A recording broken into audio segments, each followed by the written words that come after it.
Ladies and gentlemen, please welcome Bruce Celery to the stage. Hello! Hello! Hello, everybody. Thank you so much for coming. My name is Bruce Celery, and I am the president of the Canadian Club of Toronto. We love the Canadian Club, and we are so glad that you're here. The Canadian Club was founded in 1897, which is like kind of unimaginable, but if you go in the Wayback Time Machine and picture what our events were like 123 years ago. Picture like the Royal York and cloth tablecloths and venison and liquid lunches and no one except for straight acting white males in the room at any time. We were very, very focused on one very singular offering. Well, obviously, much has changed in the 123 years that have evolved since. We, ever since that time, have hosted prime ministers and indigenous leaders and CEOs and executive directors of not-for-profits, and it is a massive spectrum of speakers that we host. The one thing that is consistent with every single event that we host is that our mission is to engage Canadians in what matters most. That's what we do. So we do that in very formal ways. We do that in informal ways with tonight's panel. So I would argue, and I think everyone here would agree, that comedy matters to Canadians. And it is, and it is kind of helpful that Canadians are damn good at it. They are very, very good at comedy. So in a second, you're going to meet a bunch of this country's most extraordinary comics. But before we do that, we do have one holdover tradition from like probably the 1970s. It is our business card draw. So if we could have Kathleen come up. I love it is, okay. This is the commentary of our times. So, you know, in the 60s, this would have been full. And these business cards, oh, I love this. People have been like editing the phone numbers on the card. It's like, I haven't used this card in 4 years. That's not accurate. So no one cares. Your odds are high if you happen to carry a business card, because no one does. So I'm going to ask our moderator, Ron Tite, to choose a business card. The lucky winner will receive a bottle of wine from Foreign Affairs Winery. And the winner is? The winner is Chris Black from Ontario Arts Council. Chris Black, but yes, you're getting the booze. Thank you. There's a whole bunch of formality that we are going to completely throw out the window. We love that we're at this new and different venue, and it is my great pleasure to introduce our moderator for tonight. His name is Ron Tite. He is the founder of Church and State, a content marketing agency. He is a stand-up comic. He is a professional speaker. He is a dad. He is a very old friend. He's the author of a book called Think, Do, Say, and he is going to wrangle this gang of crazy, brilliant people into some semblance of what the future is for comedy in 2020. Ron, to you. Oh, shit. That's steep. That's steep. It's extra steep. Thank you. And please, a big hand for your president, Bruce Celery, everybody. Yes, thank you. The most important role that I have is of a father. I have an almost 2-year-old at home and one on the way. And I know, you're going, you look too old to have an almost 2-year-old. And so all of you, right now, you're to your neighbor, you're like, second marriage. Probably this is second marriage. First marriage. I just started very late, like this event. See? Consistency. This is good. We're not very late. No, we're pretty on time. This is an important conversation. No, it really is. You will only speak when, no. This is an important conversation. 15 years ago, we're now celebrating the 15th anniversary of Jon Stewart appearing on a show called Crossfire on CNN. And that night, and we all know that when a comedian appears on a national television show, right? Best material, go for the great laughs, of course. And on that night, a political discussion show. From the left, I'm Paul Miguel. From the right, I'm Tucker Carlson. And Jon Stewart actually said, you're harming America. And Tucker Carlson said, geez, John, you're not being very funny. And then Jon Stewart said 9 words. I think he said 9 words that changed the face of comedy. Because when Tucker Carlson said, geez, John, you're not being very funny, Jon Stewart said, no, I'm not going to be your monkey. That moment of silence, delivered from a comedian, was one of the most powerful moments on television. And not only changed the face of comedy and blowing up the entire genre to the point that we got Trevor Noah and Samantha Bee and Hassan Minhaj and Stephen Colbert and the Beaverton, but completely changed the force of comedy in realizing that we could actually, yes, deliver the punchlines, yes, have great insights, yes, make people laugh hilariously. But following the laugh was an opportunity to do more. And then more and more, what we've seen over the past 15 years is that really powerful comedy is coming in those moments of silence. And whether it is, for the young folks, whether it's Bo Burnham telling an audience, part of me loves you, part of me hates you, part of me needs you, part of me fears you. Or whether it's Mike Birbiglia ending Thank God for Jokes, not on a big mic drop moment with laughter, but instead asking people to not quote him out of context. Or whether it's Hannah Gadsby's show, Nanette, where she stops in the middle and says, no more will my pain and suffering be the source of comedy. Or whether it's the most juvenile pee-pee, poo-poo, fart joke comedian of all time, Adam Sandler, ending his special 100% Fresh, not on a fart joke, but on a beautiful tribute to Chris Farley and a song, romantic, beautiful song that thanks his wife. The comedy has changed. That's what we want to talk about. What is the role of comedy? Can comedy actually lead to social change? Is comedy now doing what music used to do? What is the role of comedy? Are we putting too much pressure on today's comedians to help the rest of us out? And I can't think of 4 more appropriate, more brilliant people to help us have that conversation. Are you ready to meet your panelists? Yes. He is the co-anchor of the Beaverton. Please welcome Miguel Rivas. If you just, there's stairs, if you go right there. Welcome, thank you. for having me. Hello. Writer and comedian Elvira Kurt is here. I took stairs. There's one stair. You should be there. I'm so confused. We should be there. It's very formal. He is the host of Canada's #1 news quiz show, Because News. Please welcome Gavin Crawford. Welcome. I don't think did I shake you? This is taken. Oh, I don't think I shook when you came up. Okay, it's That's all right. She is the co-creator, writer, and executive producer of Baroness Von Sketch. Please welcome Aurora Browne. Welcome. Hello. Why did the women get shorter chairs? Well, we staged it that way. That's the first question, isn't That's it? the first question. That's the first question. And soon to be a sketch on your show. Wait. What's interesting, before we start the formal proceedings, I'm not allowed to swear. this is how old we've all gotten. 22 years ago, Aurora Browne, myself, and Bruce Sellery. We're born. It's been a really rough 22 years. Hard living. We've living. grayed already. Puberty was horrible. Oh, It was God. horrible. Followed closely by menopause. It's gonna be great. We were in a level 1 Second City Training Center improv class. Yep. That's where this all began. I can trace my entire career to being in the same improv class as you. Everything that happened because of that. Wow. Well, I'd say it was Jerry Schaefer, but. Yeah, Yeah, no, it was you. I'll tell you later. Okay, No. all right. Okay, so I want to start, Elvira. Oh, here I am. So, What's with the small chair?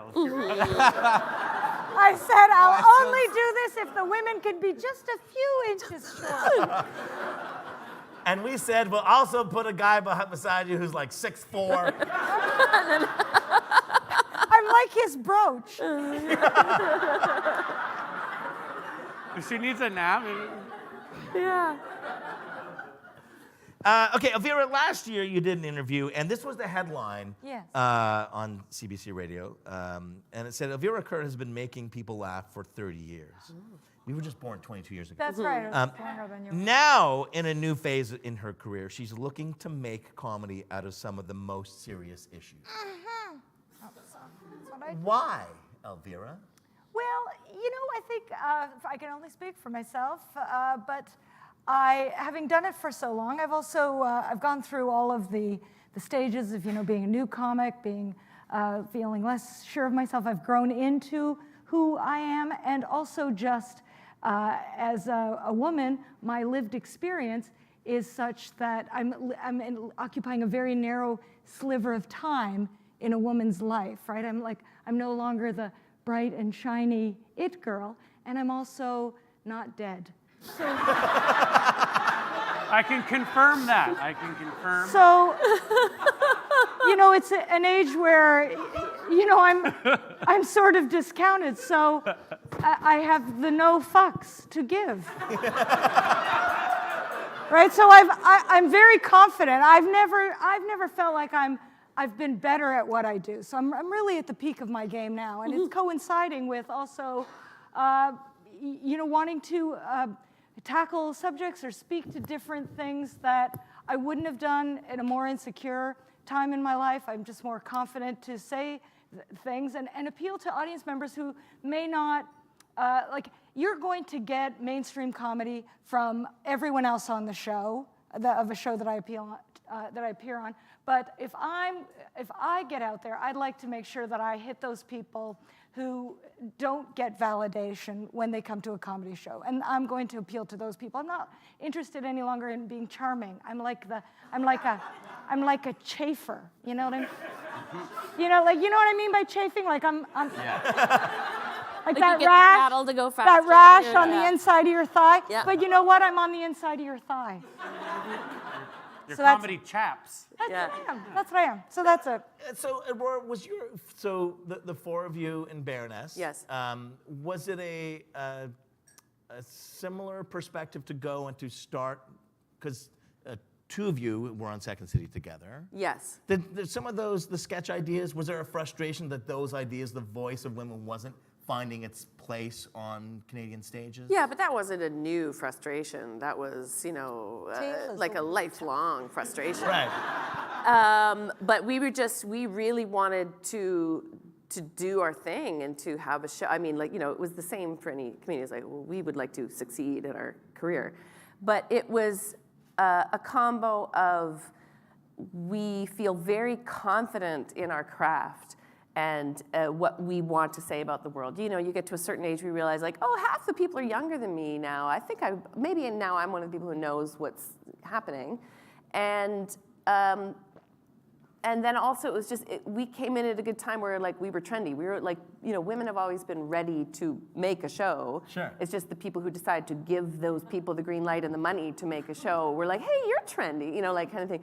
And so we had a real fierce desire from ourselves as people and from the group that we represented, that we had this kind of open field that hadn't been mowed to death, at least on television. There are tons of live sketch comedians going on. But we wanted to, and we wanted to go from the small P, personal, political, to the larger things. We're not a topical news show. We wanted to go to the underlying truths that we can all kind of relate to. And there are lots of times where those things inform the world. And so, yeah, we got more confident to go after more difficult issues like untested rape kits or, unfounded things or, what did we just shoot? Something about, kids being molested, all that kind of fun stuff. Right. In between all the other things. I mean, it ranges from whatever's happening to us as people, whether that includes late-stage capitalism woes or I fart too much or whatever it is, Right. that. Yeah.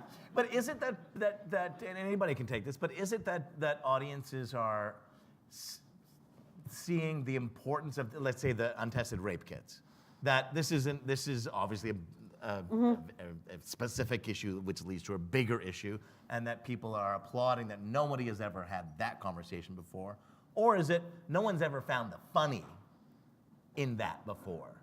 I mean, it's possible, but I think, and I'm sure we'll all speak to this. I mean, people always, I think, have always looked to comedy for, seeing like a truth of something, like something they can recognize, go, I'm not the only one, I'm not crazy, like, oh my God, this thing that I thought I was the only one. So whatever that is in life, like it was the same 200 years ago for, comedy speaking truth to power and showing people the bits of their lives, and we do that now. And the difference is just like what we're all working with, that we are people just the same as everybody else, and that recognition in the person watching by themselves going, that's me, like that's what comedy connects with.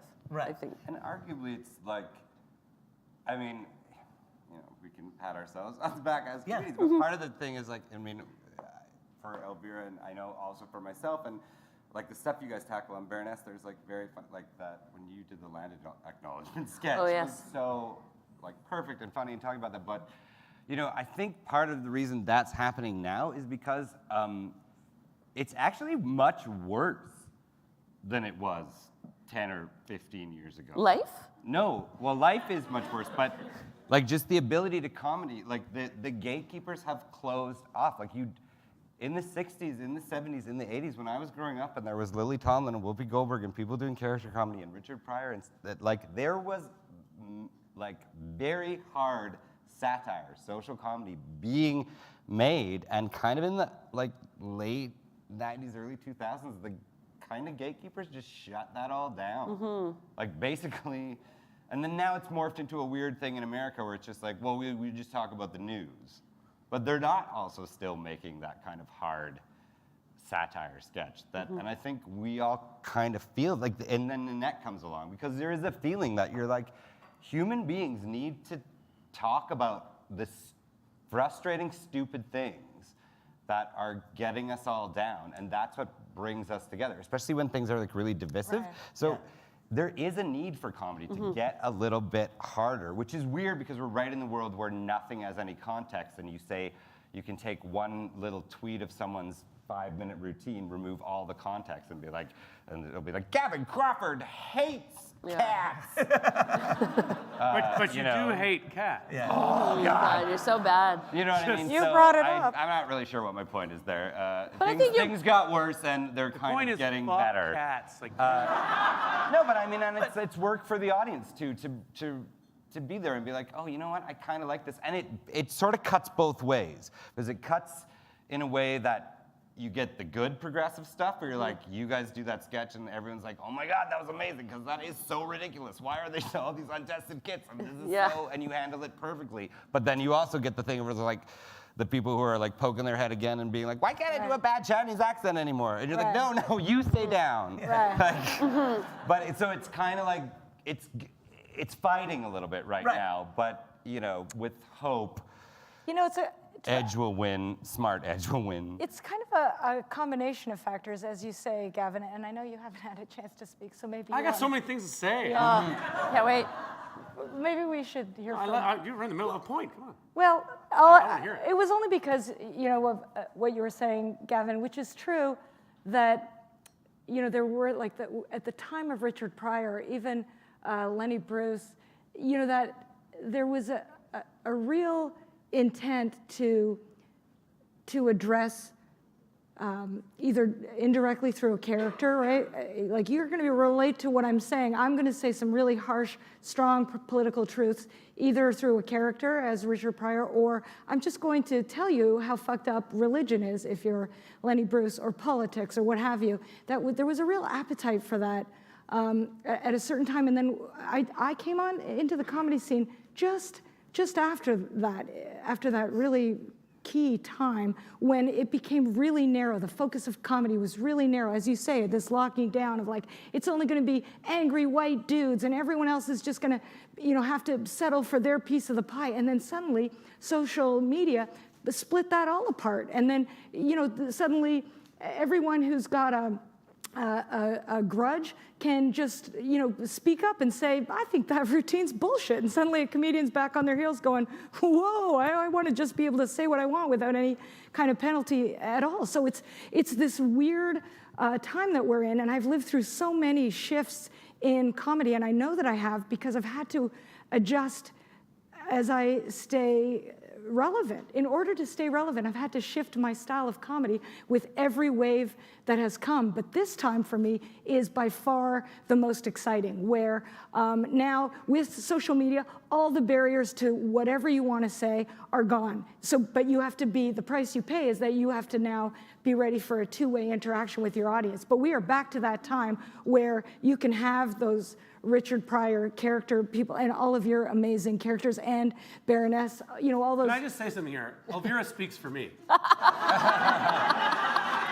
That's sort of what I was hoping for. And anytime I can. Another beer, please. Well, anytime I can embody the voice, if I'm in a mind meld with a We are. with a Minds are cis melding. het guy. I mean, the brooch speaks. listen to me. The brooch speaks. It's like I'm in the hive mind with the picture on the desk. This is a new movie premise right here. Yeah. The brooch speaking. So Miguel, based on what Elvira just said, does that mean that it requires more courage now? Because on one hand, people are expecting comedians to lead social change. I think what Miguel is trying to say. If your people want to talk to my people's Elvira.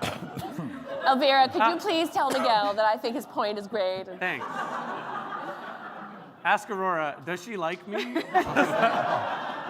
But I mean, you have to be really brave. I mean, this country is divided politically. Yeah. And you're now expected to stand up and to try and appeal to both sides. Well, I think there's like a weird. As soon as I entered comedy myself, I went through sketch and improv more than stand-up. Yeah. Because I can't do stand-up and I'm bad at it. But something that really occurred to me really quickly that I didn't agree with was this like venerated position that the comedian had. Not that a comedian can't speak truth to power and doesn't speak truth to power all the time, but that it was like this vaulted position just to be a comedian and go out there and speak your guts. And it's like, no, you have to also be good and funny and have something to say. Anything is available for comedy, and you can make fun of it. But of course, the harder things are harder. That's the whole point. The whole idea of comedy, one of the oldest adages that comedy is harder than death. It's supposed to be difficult. Mm-hmm. And the fact that it's more difficult now doesn't mean that comedy has died or changed or not, or become moot and irrelevant. That's ridiculous. It just got harder because of a two-way conversation, because people can say bullshit when you say something. Whereas before, it was, the gatekeeping was so strong and so specific to straight white men that it felt like one style and one topic were what were defining comedy.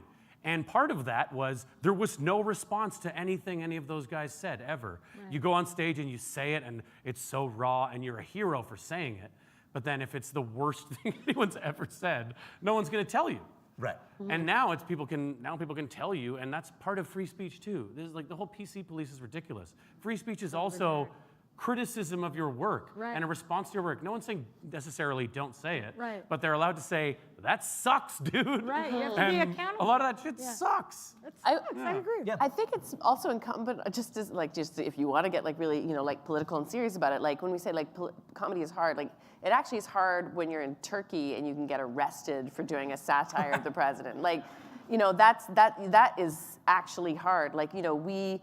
I think that the speaking up that we're all talking about, because comedy is basically saying, hey, this is bullshit, and people go, yeah, that's right, that is bullshit. And then when comedians say something like, oh, this is bullshit, we're like, no, your bullshit is bullshit.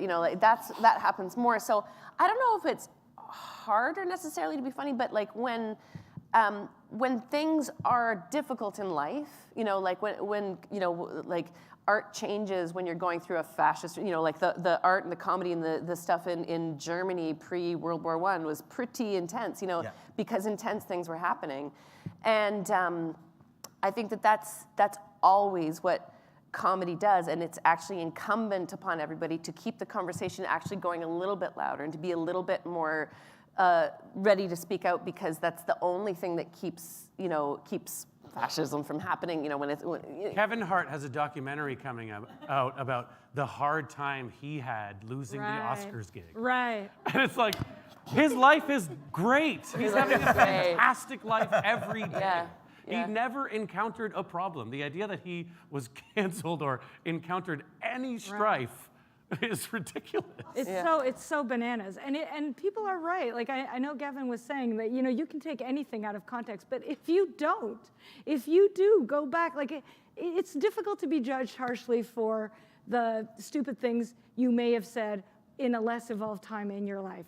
But they exist. If there's a record of it and it exists, then it is what you do when you move on. And I think that what's also true of the fact that we can now have a two-way communication directly with the public at large, either fans of you or just people who hate you. And often those, there's a Venn diagram overlapping. That what are you going to do? How are you going to move on from there? Like, do you acknowledge? You have to be accountable, and I think people are savvy enough to know when you're being authentic in your response to that. Now, is there an issue? I mean, usually, most of the comedy community would skew fairly left. Is that fair to say? Yeah. I guess, Yes. but I think in the stand-up world, there are a lot of very socially political, like a lot of, and I don't know how they'd identify. I would call them like butthurt. Do you know what I mean? Like their butt hurt. I actually don't know what you mean. Well, they just. Oh, let me break it down for you. My butt Hurt. hurts. Hurts. Oh, got Yeah, it. Okay. yeah, And you can imagine the mood that would come along with having a hurt butt. Yeah. Unpleasant. So those I would encounter. There's a lot of guys who I don't know if that's if the way they actually think is to be a contrarian, or if they are actually so butthurt about not being able to just say whatever they want whenever they want. I agree that most of the people I relate to and connect with are progressive, but I will be on a comedy show many times where I'll see a comic and I will be surprised that the audience is laughing, and then start to feel a little contemptuous of the audience for validating with laughter a position that I think is regressive or troubling. Can we get a hyperlink on the live stream for a butthurt definition? Yeah. Everybody at home is searching right now, anyhow. No, but we had talked to Miguel the other day about the Seth Meyers. Yeah.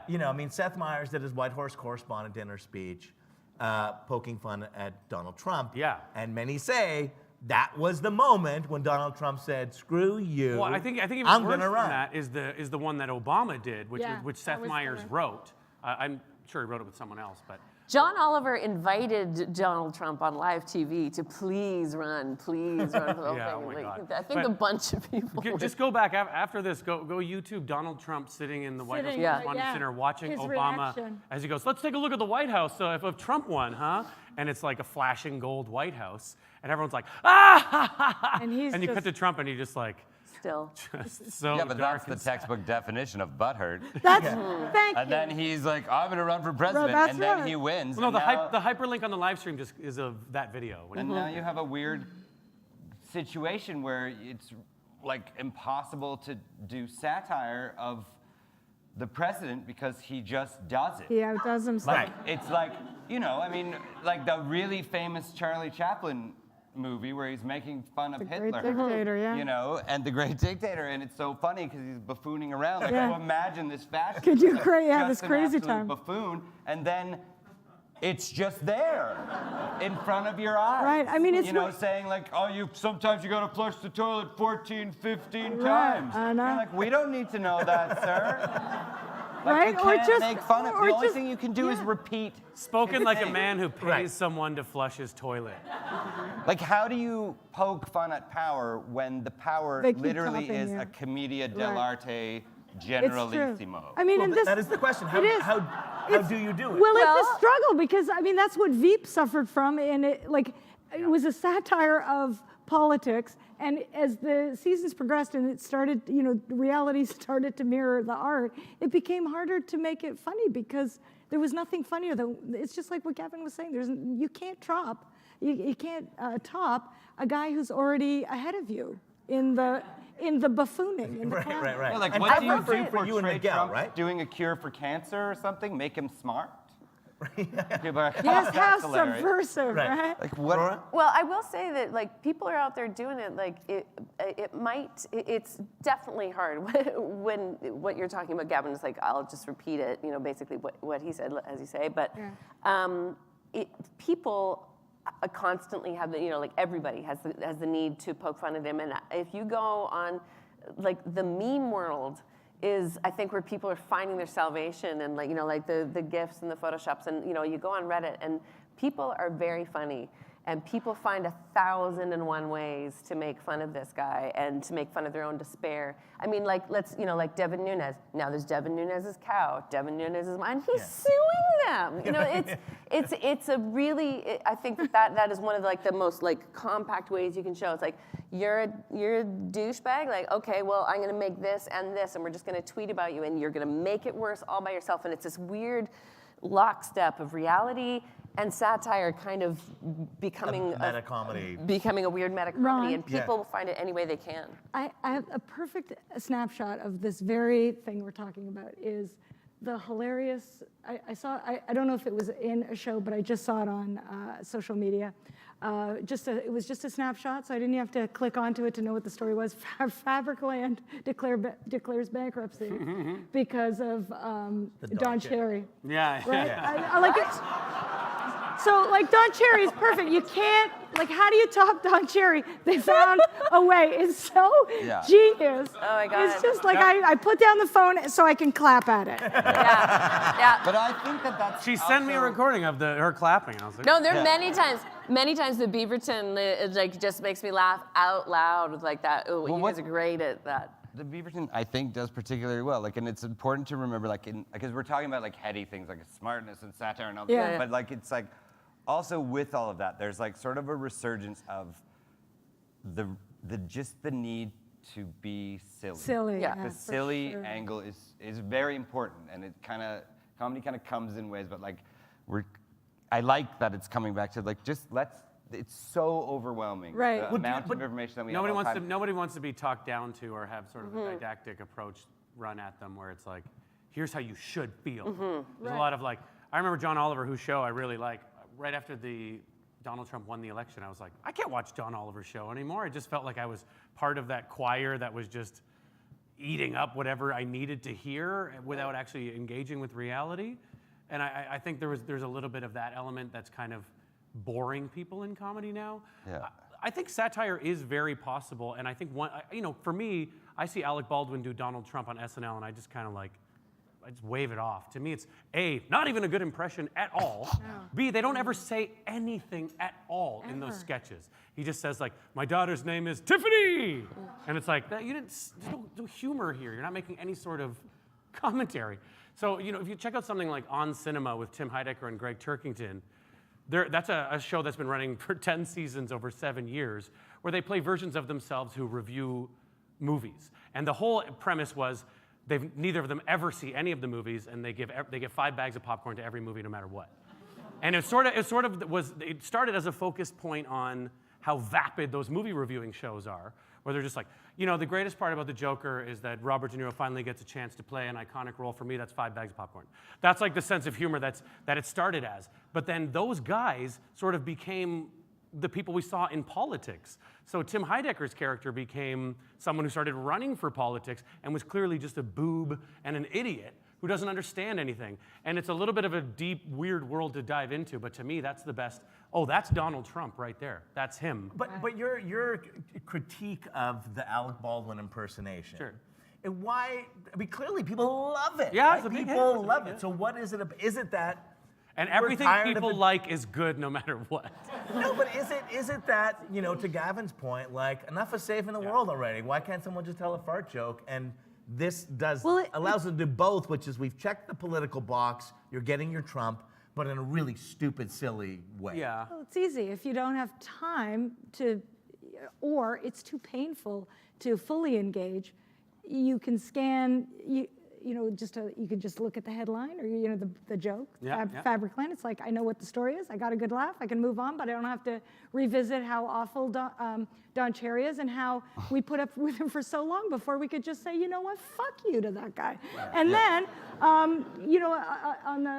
by the same token, the silly just allows you to just, you get your, you get the release. It's like the pressure cooker valve. You let some of the steam off with just the silly thing. Just tell me what the most obvious thing is. I don't have to overthink it.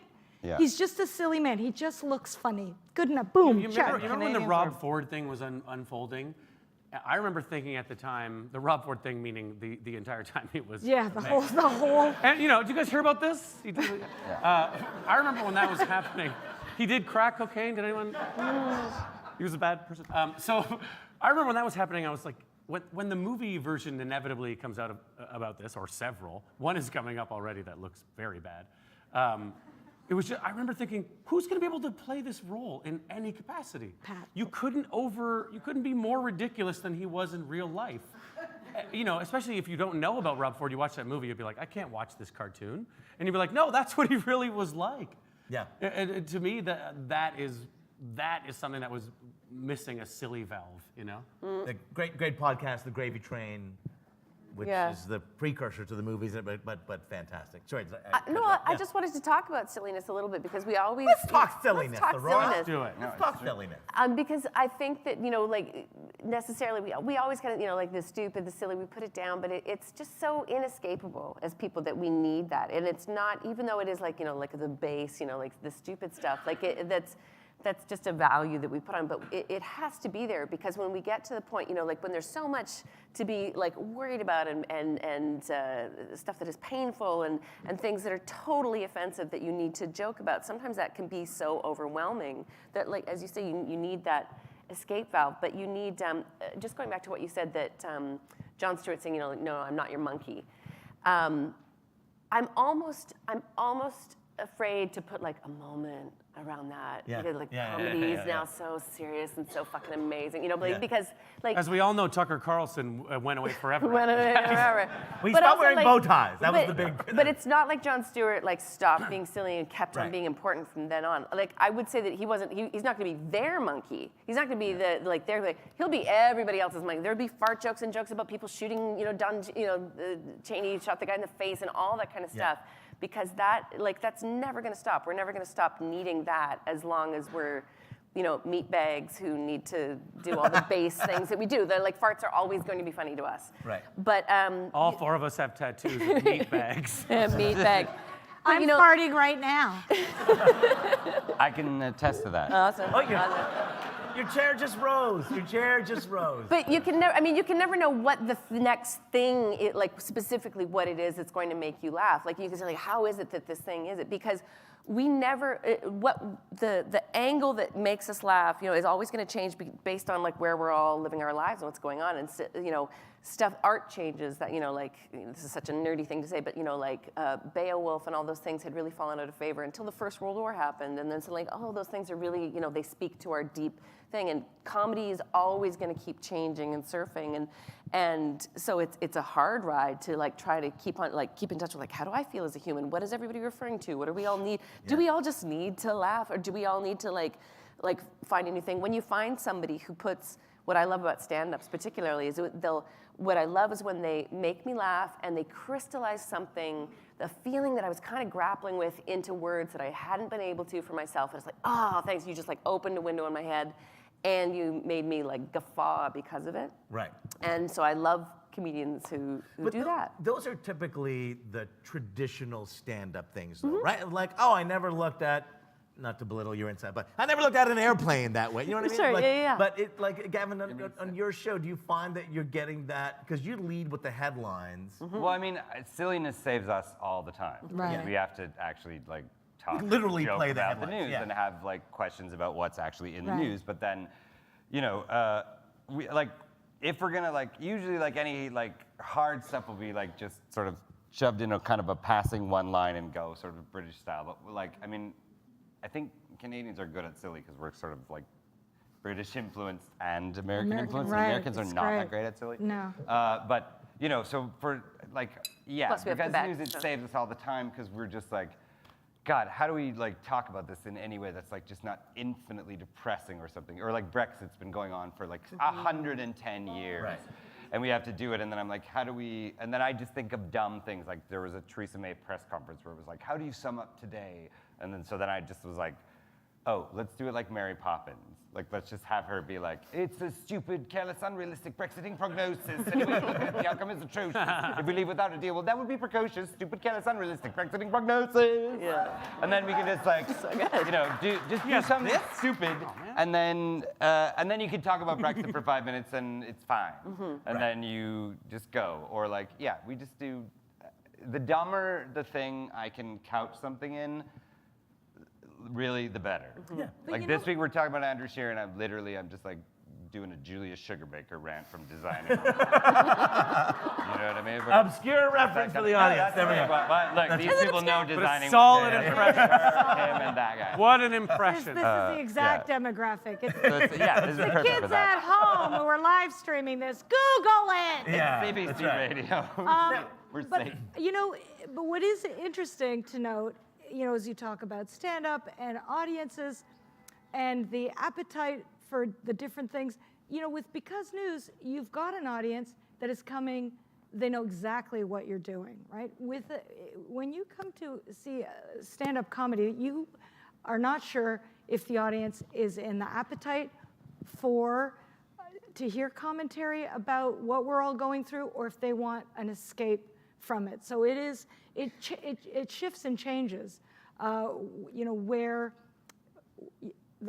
what a comedian is going to then present to you. There are some comics out there, and certainly newer comics are just, you know, working on their perspective, what they're dealing with right now, you know. So I have the privilege as someone who's had over 30 years in the biz to, you know, to pick and choose. Like, I don't know what this audience is in the mood for. They're a comedy club audience, so they're going to be at least 20 to 25 years younger than I am. What do I want to do right now? Do I want to say what's important to me, or do I want to, you know, what I call dance for grandma? Just, you know, have an easy show and get a good laugh. And that may be Joke different. about Fortnite with them. Yeah. Right? Do you know what I mean? Like, I like, am I going to speak truth to power because that's the place I'm at right now, let's say, that day, or am I going to just come out and entertain with a grab bag of things? Again, it depends on what the audience is in the mood for. Well, it's interesting because the audiences have become splintered as well, I right? think you're right.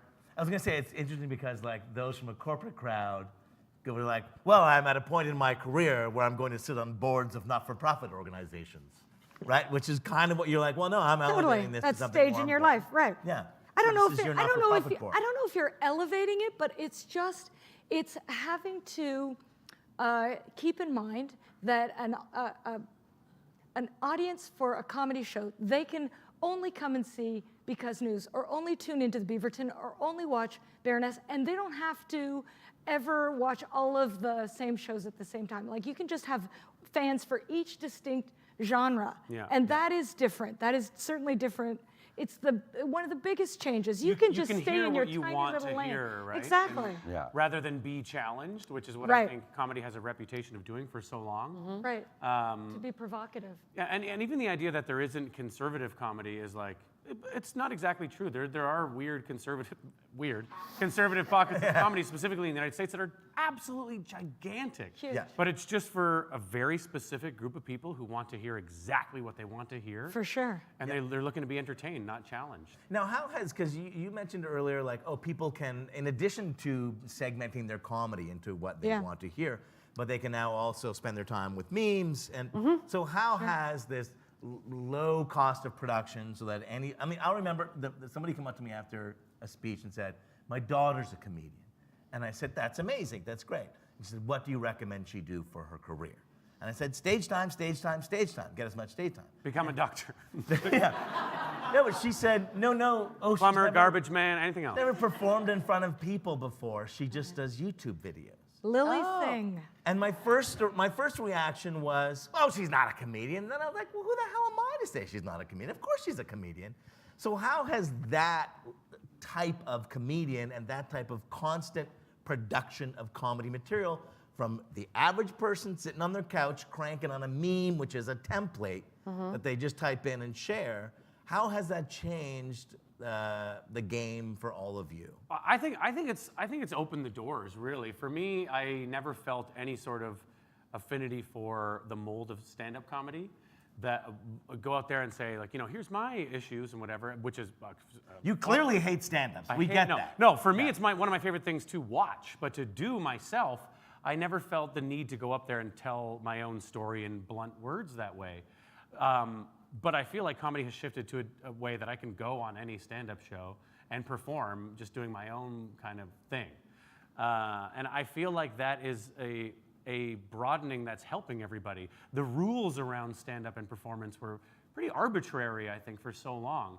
And now, yeah, the idea that you have to suffer in front of small audiences only before you can say you're a comic is like, no, that's not true necessarily. If people like what you're saying, you're performing comedy, you're doing it. To me, I think it can only bring good results. Yeah. It democratizes the whole thing. I'm all for it. I think it's great. I mean, that's what. What a safe answer, Gavin. No, but that's what I would have. If YouTube had been around when I was 14, I arguably probably would be much more famous than I am right now. Totally. Because I ran around with like Oh, a little yes. handy cam Yes. and made like parody You would videos have of You did so the many VCR to subscribers. VCR. all of that thing. Like Born all too they would have been soon. doing was just Born like too soon. making videos, like It's okay, guys. time and time. No, Yeah. I mean, Dad, it's so true. no, but it's You'd true, like, be huge. you What's just like. wrong with you? I love it that kids like. I love it that some weird kid could be. Gavin, like, go I'm home and gonna start Gavin, a YouTube channel Okay. tonight. You talk Hey. as if this isn't a possibility now, but I promise you tomorrow you could start making I videos. know, but and I'm you would too, get, like, I'm too old and I'm too No, lazy, and I can't. no, you're not. But it's also like I can go out in the No. stand-up club and have people like be like boo his, but like the YouTube kids have it arguably way worse because they've got to be like, why are you so ugly? Like they have actual like critiquey Yeah. comments. That's that just they're a not button good. you can click. And now. like Why a are you million followers. I- I don't You know envy those kids at you all know what's because funny? I know how mean people are on the internet just from Because News, and I don't want it. That was the point that shifted Yeah. Bo Burnham for me when I thought, he's just a YouTuber. no, and then he made that great movie. He made the did. great movie, but It's great. when he talked about, you think it's easy getting heckled?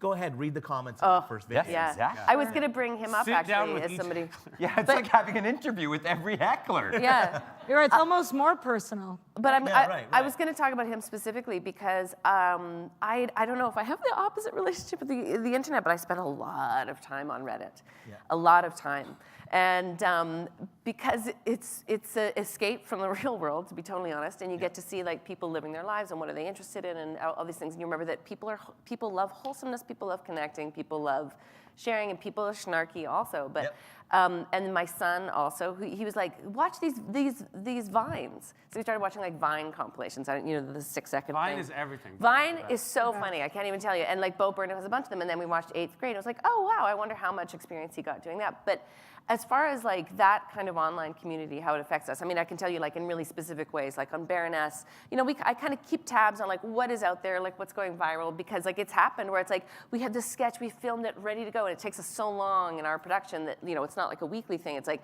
we shot it last September, we're getting ready in 2 months to release it. A viral video just had the exact same premise, we have to cut it, kind of thing. So that's happened. But So also, that's like, what happened to my sketch. Yes, yeah. That's the only reason. But then also things like, I can absolutely tell you that like Reddit and all that kind of stuff made me really embrace like wholesome comedy, because there's this whole like movement of like wholesome stuff on Reddit. People loving wanting to have those like genuine connections, and there's so much funny stuff about it. And I was like, oh right, like it's a good reminder that you always are told in improv, make a positive choices, like those kinds of things. But it's just an incredible reminder of that. And we started just having like these little like, just not based on ideas that we got there, but just like, oh yeah, like let's just like have people be amazing to each other, and like what's funny about that. And TikTok is fun. TikTok is very funny. So there's always those things, and so I found that. So I was going to say the other thing that I found is that. The internet is this incredible like golden age of access. It's like I have this weird fascination with the Fox and the Rabbit from Zootopia. I kind of think they seem to like each other. Going like 1,000 people have already made art about it, kind of thing. Right. So you realize that like whatever it is that is going on with you, there's probably a huge community out there, and people are ready to connect about it. So I think on Baroness, where it's a bit different from like the weekly news stuff, we take so long that we have to go for stuff that is a little more like long-term truth. So we just really pay attention to like, what are we all in the writing room like feeling as people? What are the things we're paying attention to just in our private daily lives? Because those are the moments we're going to film, and that's probably it's probably a person alone with their laptop watching, and are they seeing their private self reflected? So that's how those things work into that process anyway. Which takes us back to where we began, right? That all this is an insight based on a truth and giving a version of that to the audience. Yeah. Now we're gonna have a few minutes for questions from the audience. Some of you are looking like, my questions, what's Reddit? It's a wonderful place full we of can cover kind that. people. We can cover that. It's also a horrible, scary place. Yeah. Like It was, but yeah. Don't It's click just the right. wrong So one. what's Reddit? Who is Bo Burnham? Bo Burnham is the Tim Conway of no.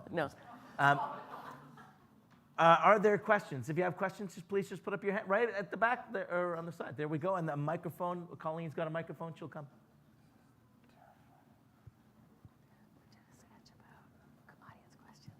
Thank you. Red is like dare I ask you to discuss Kathy Griffin? Sorry? So say that again. Was the question? What do we Kathy. think? What does the panel think of Kathy Griffin? No, what happened with the head of Donald Trump being decapitated? Oh, Was there a line that was crossed? Is that? No, she Well, I'm made that asking photo. you, what are your thoughts, the discussion? Oh, okay. panel? I personally On think that. that was just a bad, unfunny joke. Like, I didn't know what the joke was of her just holding up a severed head.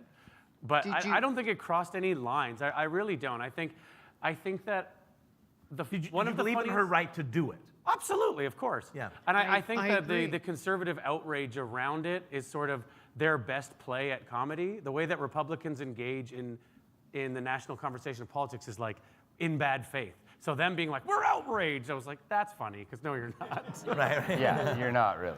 Hence Yeah. my next question, if Lenny Bruce had done that, very different story, correct? Yeah, that's an Kurt, interesting point, but I don't. Elvira? I think it might be a false equivalence simply because they're just, you can't compare. Like you can't. I don't know that a world that Lenny Bruce would ever have done something so it seems sort of vulgar. He would talk about because I'm a huge fan. I know that his work was. So intelligent. Like this was a man who just like took a thing and then took it apart. I don't know that he would be so base as to draw the same line. He would have dissected that scenario. He was also going up against the threat of arrest, which she obviously was not. For right? sure. Yeah, exactly. But she was severely punished. Now, are you saying that's because Well- she was a woman? Is that? Well, no, because here's the thing. What's interesting is that the background on that photograph and hence her enactment of it, was that a photographer had actually taken the photograph and suggested that she use that. Right. So it was kind of like a publicity stunt. Sure.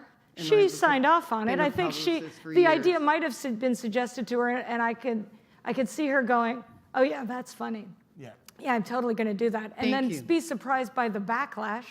Totally surprised by the backlash. And I think that it was disproportionate to a perfect snapshot of the time.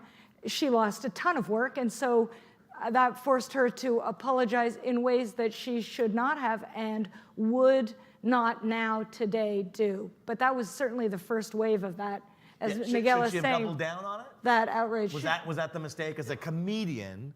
Was her mistake not to double down on it and say, "That's right, I said it"? Well, that's Or I did it? but that's your choice. You know, had I made a horrible mistake like that, I would have said, I don't know why I thought an unfunny thing could possibly be funny. I will try better to be funny, because it wasn't very funny. Sure. But I think in that case, I think she, you know, then the righteous anger came up of like, how come I lost work just for being a comedian? I don't think she had made the connection that it wasn't funny. But they also did like a long, full FBI investigation, which was that's where it Snoop pushed it Dogg to put out a absurd. song Yeah. where he Yeah. talked Yeah. about Yeah. killing You're Donald right. Trump, like ironically, And there was a little bit of a kerfuffle of like, what is this? This is rude. But then it was like, who cares? We love Snoop. So it, Yeah, weirdly. He was high at the time. We have a question. What?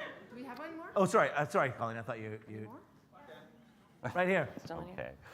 Hi, yeah. I read that brief on social media about the Fabricland, and and it took me. I read it and thought, oh wow, another retailer closing, and and then I went on to Tougher read malls on out there. Don Cherry, and I knew there was a joke. But before, I didn't think it was a joke. I mean, what's the future of social media? I mean, we've really gotten lazy, and we believe pretty much everything that comes through that feed, no matter what it is. What do you guys think of? The idiocracy, right? Isn't that? Yeah, I right? mean, it's a dangerous. Do you get the people confusing you for because you're on CBC? Well, I mean, they and don't think CBC. we're generally real news because there's people laughing in the audience Yeah, and right. stuff like that. But I mean, yeah, I mean, I just think we're hitting a threshold. I did a whole live show about this, like me, just like my own frustration with social media and just Please wanting to like kind of me. go away from it because, yeah, I mean, I know just because I have a dad who's an Albertan and sort of he's my litmus test, but like, he will tweet and share every false, like, and parrot it back to me. Like, I'll go and be like, Dad, and he'll be like, well, I mean, I don't think it's fair that an immigrant gets more than a pensioner. And I'm like, that's 100% not true. That's a fake meme that someone made up. Right. And now you're parroting back to me. And he's like, well, still seems true to me. So Right. what There's do got to you be a do? kernel Like, of truth for sure. So, yeah. I mean, I do think that at some point they're going to have to, I think it's coming. I think sort of weird kind of regulation and then a whole censorship conversation it's all about to blow up in the next. That's what we have to look forward to in 2020 is what's true, what's fake, what's censorship, and what's free speech. I feel like is media gonna be real literacy is fun. going to increase I agree. immediately, faster Critical than we think. thinking. Humans are so quick with technology. Facebook and social media, Facebook specifically, but social media took us all by surprise, and the way it's attacked everything has kind of freaked us all out. But every story, the main demographic of people, unfortunately, who are fooled by fake news are much older. Younger people who grow up with this technology in this media landscape are going to be more media literate than the generations that came before them. So there's a weird. I hope. We Either hope. that or every show will just be out my balls. And we won't be able to grow food anymore. But in any case, But what was interesting about your question was I thought that it was a comment on the news, that the news has become so sensational. We used to, Pat and Peter, on This Is That. It was This Is that, That. you would listen in and people were like, They'd be they would crazy. think it was the news, even though it was ridiculous. It was You so must get crazy. this. Can I Oh, tell yeah, you yeah. something though? They themselves were fooled. They told me at a party once how they had this like one listener who was like really like writing to them a lot and how that they thought they'd let her down. It turned out to be our friend Rebecca Northern, who's also like an improviser. So like just to let you know, like the people who are doing the fooling don't always like they got letters. They had this whole thing. They were like, oh my God, Janice or whatever her name was that like lived out west. But I think just to answer maybe a little portion of your question that fake news, apart from the Beaverton and the Onion and stuff like that, like which is actual fake news, for satirical purposes, but like the news that has not as much context and not as much information and is biased because of stuff like that's a whole thing, and whether people believe that or not is one thing.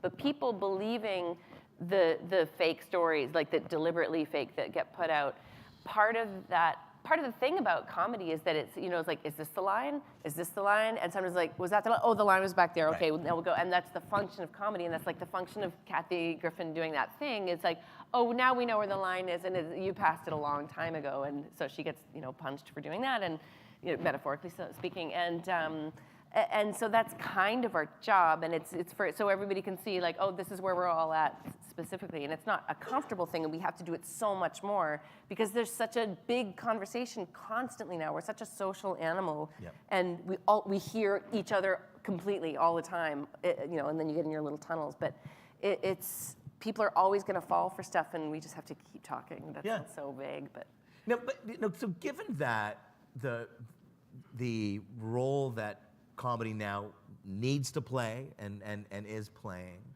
Is this something, it's interesting, Sandra Battellini's group, what's it called? I can't remember. It's a union for comedians, Yeah. essentially. Canadian Association for Stand-Up Comedy. Association for Stand-Up Comedy. CAC. CAC. So now there's an Association for Stand-Up Comedy. Should we be funding, if comedy is leading Yes. social change?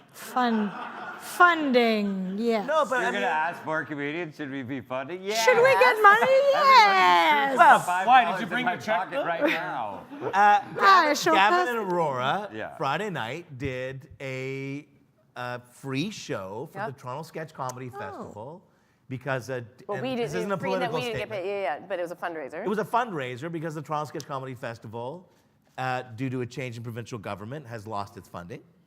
And that's not a political statement, it's just ebbs and flows of different governments. But should we be, as citizens, be fighting to support comedians the way we support other not-for-profit organizations? Well, who We lead should always be fighting to support. comedians. Yes, always. Fund art. It's just the Yeah. bottom line. What Sandra highlighted by having to form CASC is that she couldn't apply for any sort of arts council grant. I mean, this is the difference between her doing it now and when I did it in the 80s.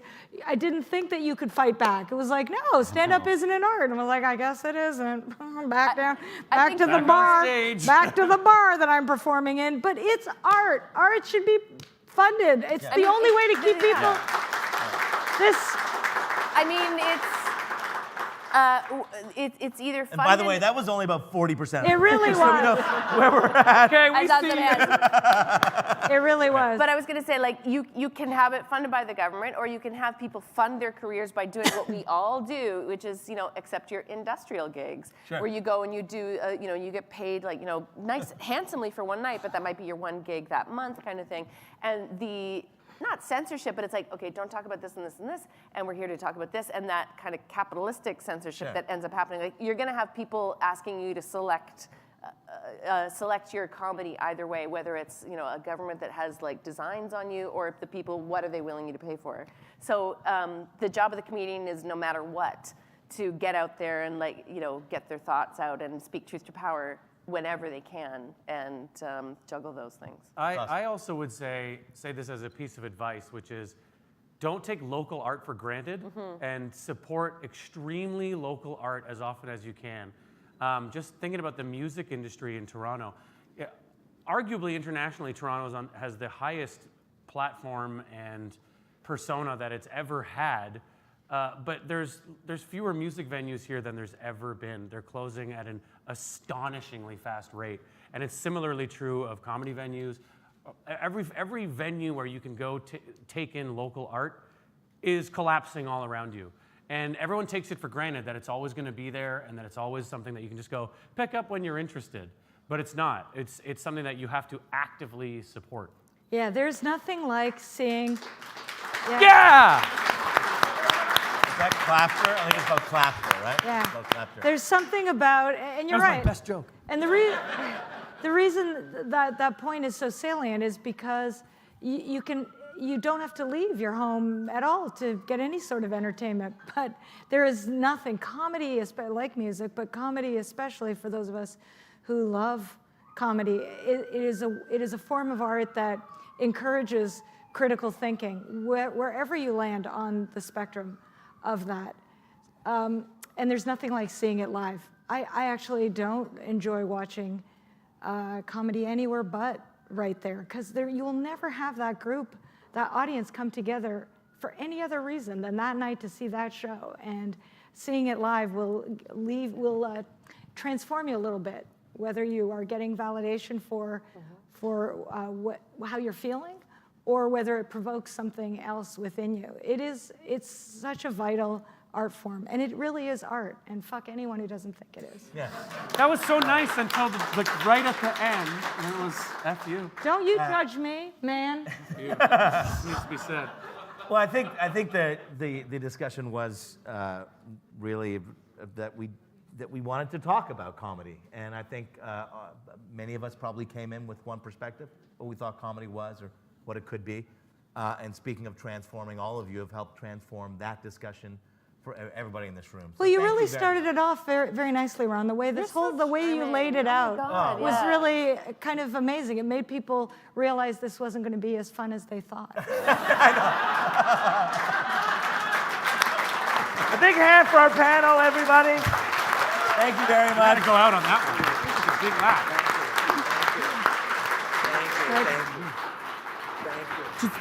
Be seated. It's not. I get the last word. I get the last word. Aurora was going to leave. Did you see that? She was going to walk right off. So insightful. So funny. We enjoyed every single minute of it. It was amazing. The bar remains open. Please stick around and chat. And Elvira, live matters. It's what the Canadian Club does. We've been doing for so very, very long. We believe in it. It's so important. So thank you, Miguel, Elvira, Gavin, Aurora, Ron. Thank you all for coming. Thank you. You're a master. You're a master. Thank you. Yes.